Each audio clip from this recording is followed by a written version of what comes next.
Hey guys, welcome back to YouthCast, the podcast for the youth and by the youth. On today's episode of the podcast, we're going to kickstart a new series of ours. So for now, this series is being called Just the Cast. But as always, we're open to suggestions from you guys and we'll be looking at all of your DMs suggesting us better names than Just the Cast. So on Just the Cast, we're going to be talking about a variety of different topics, whether it's the new PS5 release or the protests happening in America right now. So we're basically going to cover everything that's been happening throughout the month, throughout the week, or however throughout the month, throughout the week, or Uh, That's fine. Throughout the month or throughout the week. okay, fine. Throughout the month or throughout the week. So, what do we want to talk about first, guys? Yesterday was the PS5 launch, if I'm not wrong. I don't quite follow it. Yes. Yeah. As a gamer yourself, what do you have to say about that, Yajat? As a pro Fortnite gamer, I like to give my professional opinion. Yeah, I've never bought a console in my life. I've never bought a console, so I don't have much to say. But it looks pretty cool. I've heard that the reason that it's so exciting and it's not just I think it's after 10 years they've released another console, but is because the fact that how powerful it is and how PS4 intensifies. how powerful it is, and like in comparison to gaming PCs, because previously I don't think it could match that well. But then, what's your take on it? Do you think you would buy it? I personally wouldn't because the price the price is quite outrageous, and frankly, I don't have the time anymore. Have they released a price? I saw this meme. Where they said while the launch was happening, there was a bunch of screenshots going around on Twitter about how Amazon actually leaked the price. So it's somewhere between $700 to $800, which is quite. And considering the fact that we live in India, it's going to be at least 10 to 12k higher. But it looks nice. That's all I care about. Some people are saying that it looks like a Wi-Fi router. I have a Wi-Fi router. It does not look like that. I have a TP link. It just doesn't look like that, bro. But personally, I can't speak much to it because the only console I've ever had in my life was a Nintendo Wii in 2011. I bought it. I was a pro at Wii Sports and Wii Sports Resort. I don't know what it is. So you stuck to Wii Sports then? That's the only sports that took to your interest. I broke my TV playing on the Wii, bro. I was boxing on it once and I kept moving closer to the TV and I punched my TV and I was like crazy strong as a kid, evidently not anymore. But I actually broke my TV. So, and then since then it has been taken from me. Bro, like I literally had to give it to my cousin. There's so many things to take away from the story. One, the fact that you were strong enough to punch a TV. The fact that you considered punching a TV, and the fact that you were practicing boxing. Oh, wow. The man invented virtual reality before it existed. He was so immersed in it, he just went up and... Jesus. I'm a pioneer. Yes. So what is your take on all of the protests going on in America right now in response to racism in America in general and the killing of George? That was a nice segue, but yeah, I mean... I think, I think people who would be listening to this might question why we didn't choose to make an episode about it, given the fact that we clearly care about social issues and we want to further our platform as a way for us to communicate what our feelings are about certain issues, right? And personally, we discuss this a lot, and over heavy discourse, we just realized that we don't, especially the okay, I need to correct my thoughts 1 second. Okay, especially the momentum and the aggression this movement has got, and the only thing that we could provide through this podcast was a sort of venting where we try to convey our initial thoughts and our initial reactions to when we heard such a heinous crime to occur. And personally, this might not be the opinion of Samarth and Swayam, but I didn't feel like that was a productive, not a use of our time, but rather as somebody listening to it who's already feeling these same emotions. And we don't want to make that, because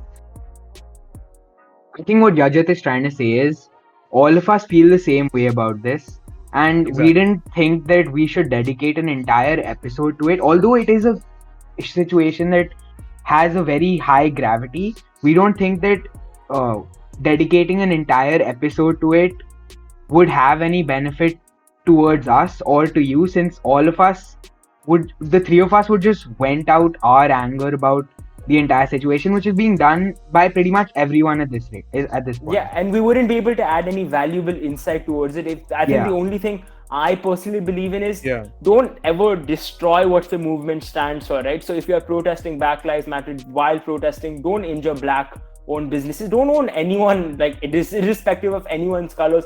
Don't destroy things. Like first, that's my personal belief that violence, when you combat it with more violence, doesn't really solve anything, so to say, because right now the only thing violence is doing is giving certain racist people or giving people who don't believe that Black Lives Matter, and they definitely do, right?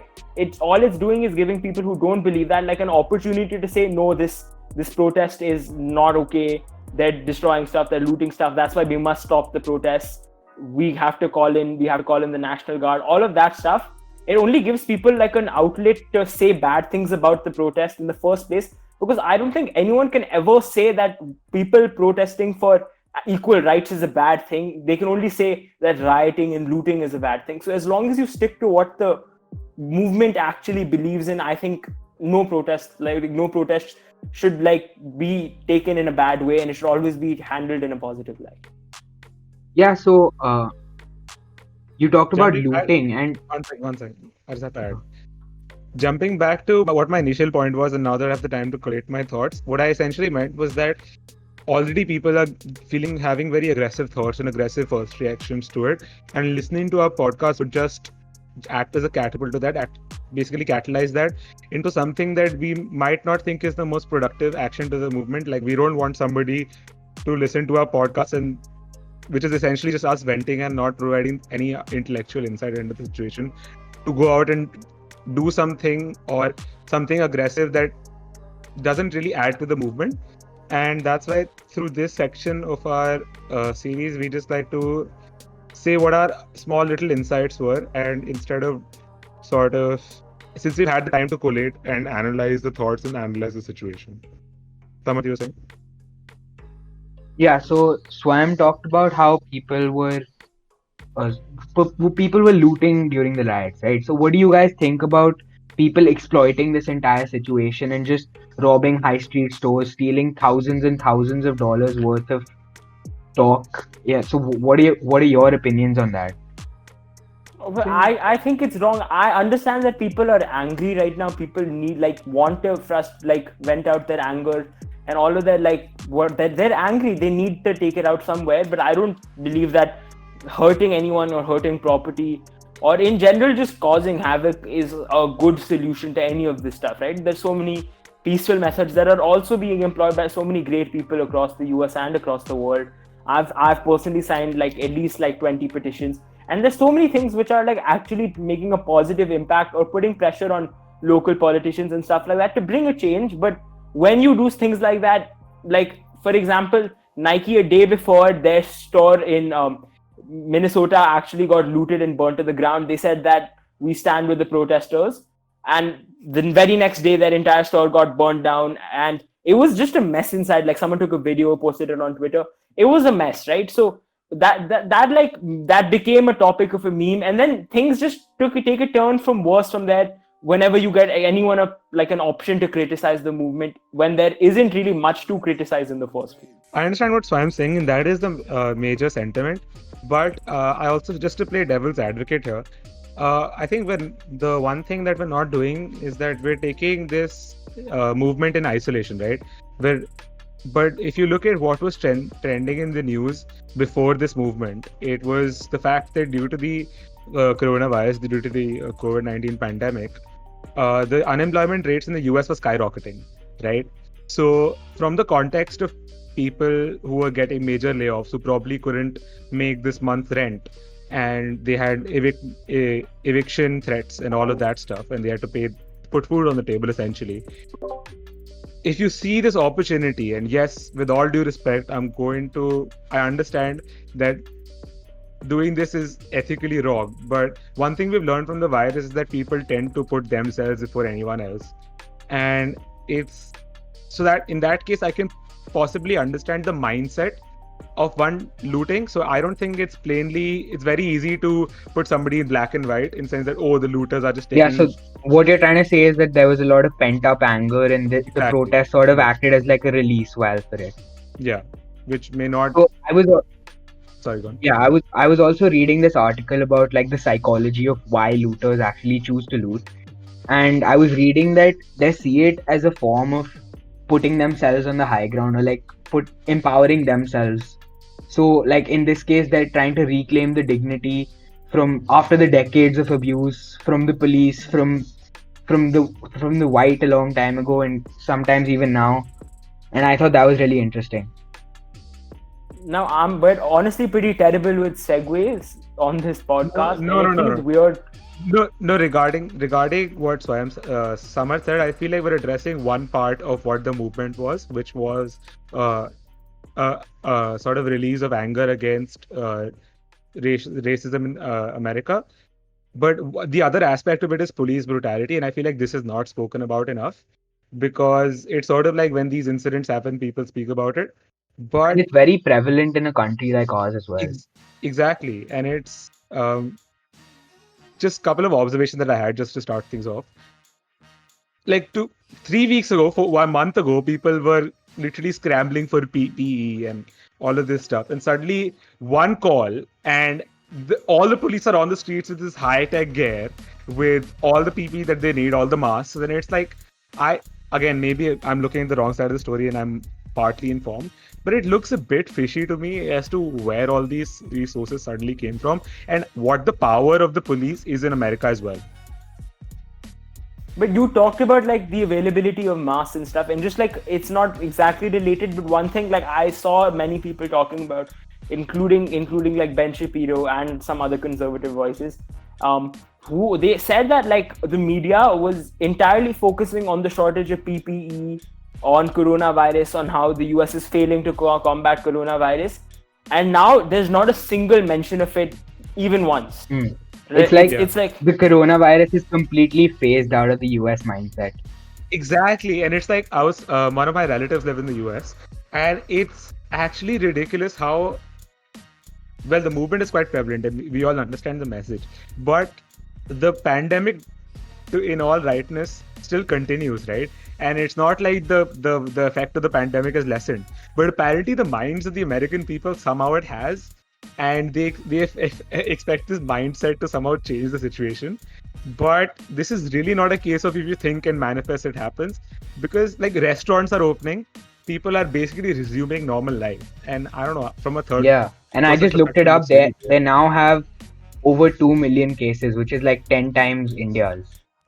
Exactly, and it's like I just think it's a case of poor leadership, to be honest. Like if you look at Trump. No, yeah, I'm going to take shots. I'm not applying to the US. I can do this. Donald भाई के बारे में ना बोल ऐसे. Donald भाई के बारे में ऐसे ना बोल. Okay, go on. It's sort of, and this is just an observation that I have. It's if you look at the way that the media has taken it. Well, there's one thing to talk about Trump's tweet in general, and we can get into that as we promised in our first episode intro. But if you look at the stuff that he's been tweeting about. It's one from the start, it was largely optimistic. Like when the coronavirus started, it was like everything's fine, 15 people got it, it's all okay, it's all control. Yo, that was kind of good. Sorry for the bad impersonation. Towards the middle, it also turned mildly racist with the entire Chinese virus kung flu thing. I was trying to impersonate Donald Trump, but yeah, exactly. So, what was I saying? Yeah. But he's never spoken about the reality of the situation. Like you can say all you want, and I'm not going to address our leader in general, the prime minister of our country. But in the few addresses he's given to the nation, he's addressed the seriousity of the situation, right? And I'm not talking about the measures. We can speak about that. But Trump moves along with the media, and all he can say about fake news and all of that.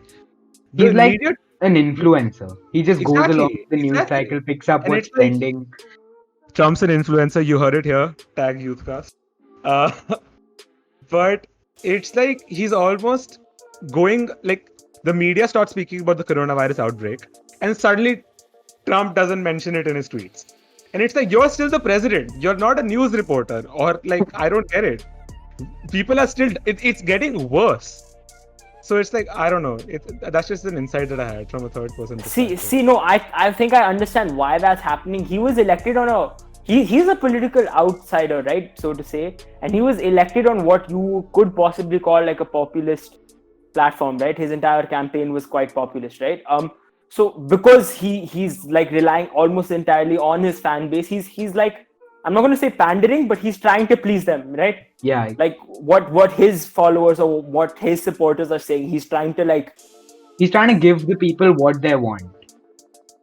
Like if you think about it, he's like the world's greatest showman in one way.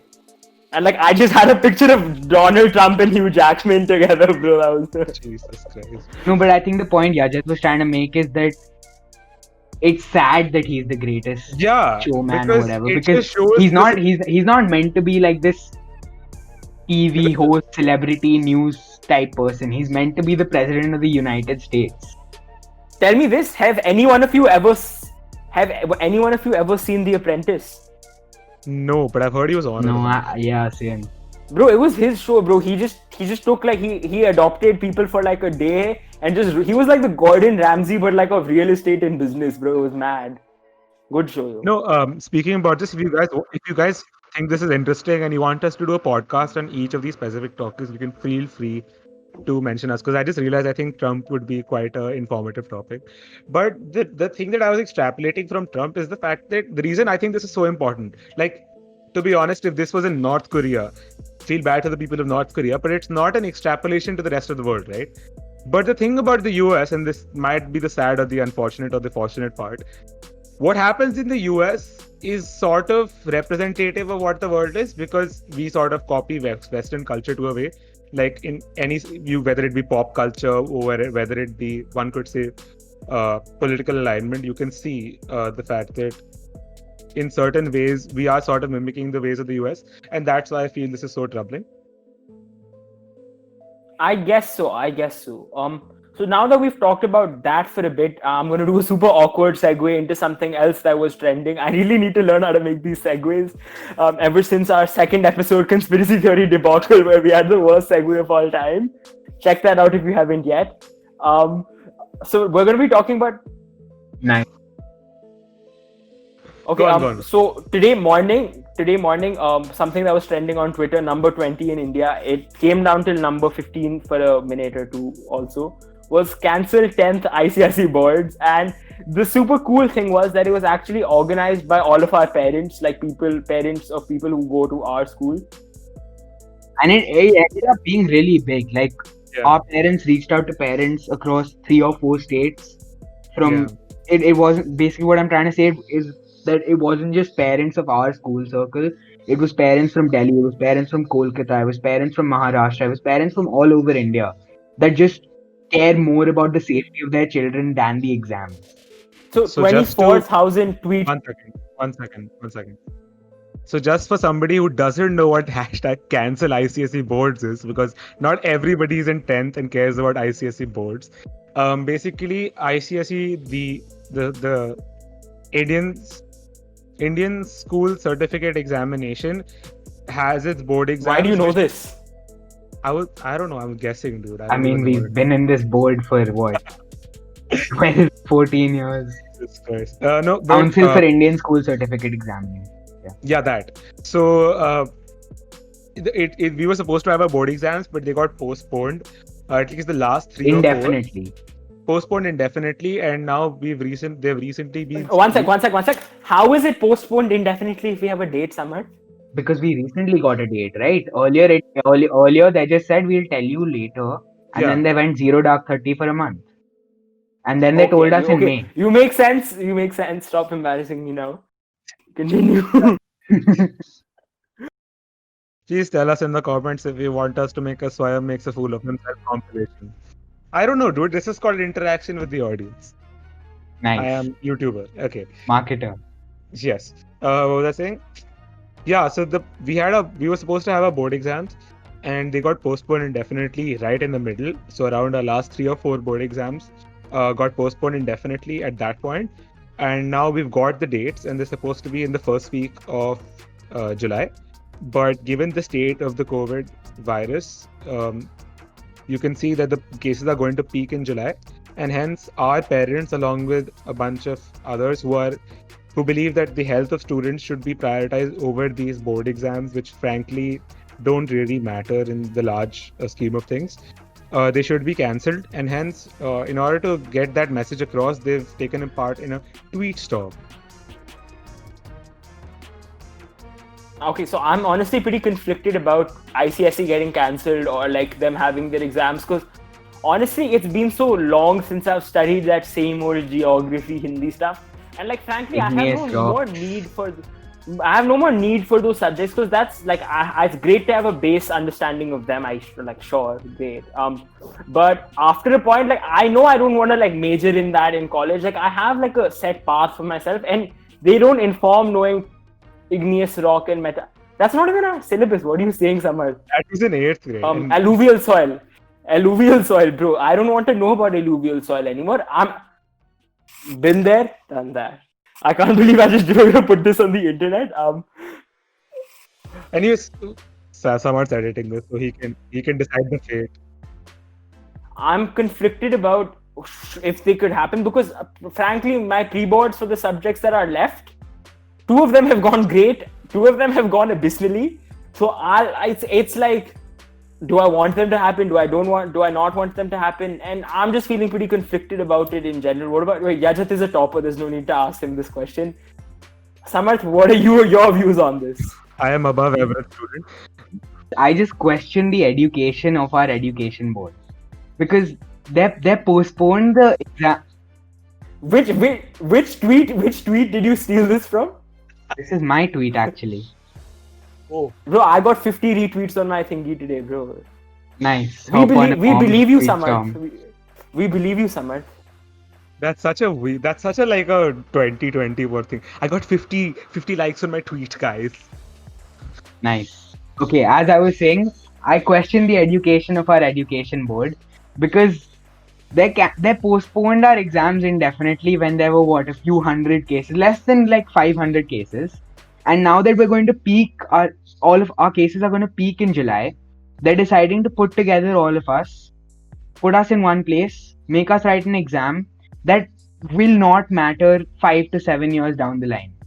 Okay, it might matter for your college admissions, but like once you get a job, no big deal. Only college admissions that decide the rest of your life. No, but the thing is, there are other ways to go about this. What I'm trying to say is, they don't need to put us together in an examination hall to make us give the exam. For example, I gave the AP exam this year. The AP exam also happens in a center usually, but because of this entire lockdown situation, they adapted their entire system. They made it an online system. They turned it from a 3-hour exam to a 45-minute exam. They removed the multiple choice questions. They made it an open book exam and turned it into a free response question exam. Okay. One second, let me just stop. I need to speak. I want to roast him though. But it is my turn. Okay, you go. Okay. 3-pointer. 1. I don't think it's fair to say, like, we're looking at this with a retrospective perspective. So like, we have the knowledge of the cases peaking. We would have looked like fools if the coronavirus was over by now. Now, one can say that an epidemiologist or somebody who had the knowledge would say that most likely, or in pretty much every sort of scenario, this virus would peak in mid-year. But then again, you could have just looked at the trends of other countries. You don't really have to be an epidemiologist or whatever you just said. No, but like, if you look at previous examples of the coronavirus, like SARS or MERS, they were concentrated in those countries. So I don't think it's fair to give that harsh a judgment. Yes, I do agree that personally, if I was in the place, even at that point in time, with my limited knowledge of watching a Joe Rogan podcast, I would have taken the decision to have those exams. But I am not Jerry Arathun, as everybody can see, not calling anybody out. Second point. The point I'm trying to make is, even if he did postpone the exams at that point when we had less than 500 cases, he went 0 to 30 for a month with no information relaying to us, nothing. He had a lot of time to come up with some other form of evaluating us other than putting us all together. That now that he was seeing that the cases were going up and up and up, like about a month ago we were having what 4 to 5,000 cases per day. Now we're literally doubling that. So I mean, he was looking at the trends, and I think he could have just come up with a better way to evaluate us rather than go back to the same old classic Indian examination hall center thing. But honestly, what are the other options, Samarth? No, I Yeah, don't exactly, understand what you're exactly. saying, That's what I'm because asking. they can't have an online test like they had your AP, because the APs are designed for an American place where even the poorest people usually have access to good internet, good laptop where they can give. It's not like a lot of people, I everyone don't in think India has access is the phones. issue though, because like we We are okay, Arnab fine. Republic TV. Oh no. No, No, What? no, Samarth. No, Samarth. Samarth. India wants to know. Everyone has mobile phone, but does everyone have laptop, Samarth? You are an anti-nationalist if you think we don't live in digital India. This is the intro cut of our podcast. This is the preview. No, I was saying no. I think this is the major point to be asked here, which is the fact that we've been effectively studying for this examination for 4 years at this point. And I say that because if you study the same subjects and tell you to go give a CBSE exam tomorrow, even if it was the same syllabus, you wouldn't perform as well as you would perform here, because the matter of the fact, and this might be the sad reality, is the fact that we're not really studying geography. We're studying how to give an ICSE geography exam, right? Although the That's facts remain deep, the bro. We are being uh, programmed to perform in these exams, is what which he's trying to say. which is not something to pigeonhole the Indian education system. The SAT exam, the first time you give it, is not the final marks. May not be the case of Swayam, but may not be the final marks that you finally get, right? And that's because the period of time you spend studying for the SAT is to align yourself with what the SAT wants and how to get a high score in that, which is similar to any exam you study for. So I feel like changing the exam system 1 month before the exam makes no sense, because then it changes all the parameters you evaluate yourself on. No, but that's the point I was trying to make, right? He had a lot of time. Let's look at when our exam was supposed to happen. March. One sec, before you go on though, but the thing is, we need to look at his motives though. Like, it's not like he wants to kill children Yeah, or he wants to get children in trouble, right? This guy, his job depends on it. Poor Jerry. And now people are making fun of him by saying, Tom, eat Jerry, please. Tom, eat Jerry. Now, imagine this guy is being memed by the entire world, and all this guy wants to do is give children good marks. Why are we okay? So please know how to edit this properly, by the way, because it's going to be a mess. Also, Yeah. just to edit up, you can put this before or after. Just a disclaimer, I apologize for singling out the chairman of this, for people who don't know. He's the Jerry only Arath. name we know. So Okay. Again, put this. 1 second, I'm coming. How's your day? Let's just it was talk. quite pleasant. How was your day? Bro, it was pretty sad. How are honestly. we going to put this on the internet is my only question. It's funny, bro. Like, we're not being rude, right? Fine. Where were we? Oh yeah, 2 disclaimers before we talk about this, and Swayam put this in.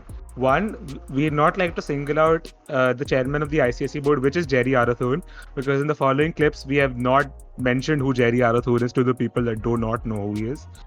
And lastly, we do realize the entire burden of what the ICSE board or the actions that the council does not lie directly on him.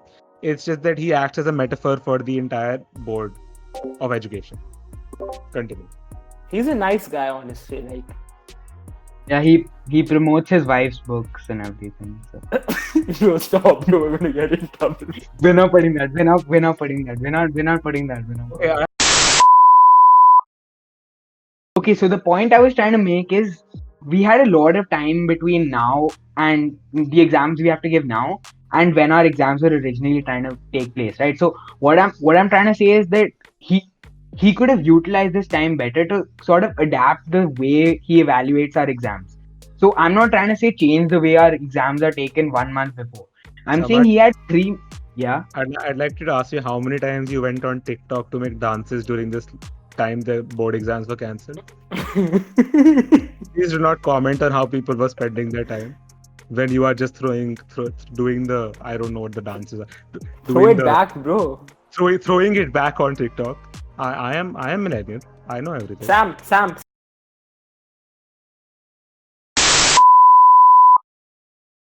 I think it's time to wrap things up. Okay, wait. Why did you cut? What was the point of that, Yajat? Let me just finish. That was just a Okay, smooth transition. I don't make TikTok dances. Stop trying. Even my mom like, what is throwing it back? Shut up now. Okay, but just to like wrap things up. Can I finish my point? Can I finish my point? But let me finish first. No. Can I finish my point? Pooja, what is this behavior? Okay, wait. Let me. Yes, how do you laugh, bro? Okay, so what I'm trying to say is, the council had 3 months from March to July to decide how they want to handle this entire situation. My point is, they could have handled it in a better way. Seeing that the cases were rising day by day, it was going from 4K cases a day to 5K cases a day to now 10K cases a day. He could have just made an or the council could have made an executive decision to evaluate our exams in a different way. For example, taking our pre-board marks, calculating the average growth rate and marking it that way, taking online exams. They had 3 months to decide all of this, but they didn't do anything. That's what my point is. See, but you're looking at it from a wrong perspective, right? Like, just Exactly. to conclude, I'd like to say that it's not like they want to be having board exams right now, but they think it's a necessity for a lot of students. Like, even personally for me, like, I know that I'll have to put something on my transcript for college, right? It's not going to be blank in 10th grade or whatever. There's going to be something there. So I think our key takeaway being that if they were more transparent with us and the reason behind their being so adamant about the board exams, it would be easier for people to empathize. yeah, like they don't want to kill children, obviously, right? That's not their goal. On that note, So, talking about killing children, we're gonna kill this podcast right now. Kill this episode. Sorry. Okay. It is Now our killing the child. podcast. It is our child, bro. Oh, sweet Lord. Okay. Okay, so talking about killing children, I think now is a good time to kill this episode off. Thank you guys for listening. We hope you enjoyed our new style of podcasting. It's not a style, it's a series, right? We'll still be doing normal episodes if you guys prefer that. Yeah. Well, we'll figure that out. Just leave in your comments in the comment section. 100%. For sure. Okay, cool. We'll see you guys next week. Good luck for your boards if they end up happening. And we'll see you guys later.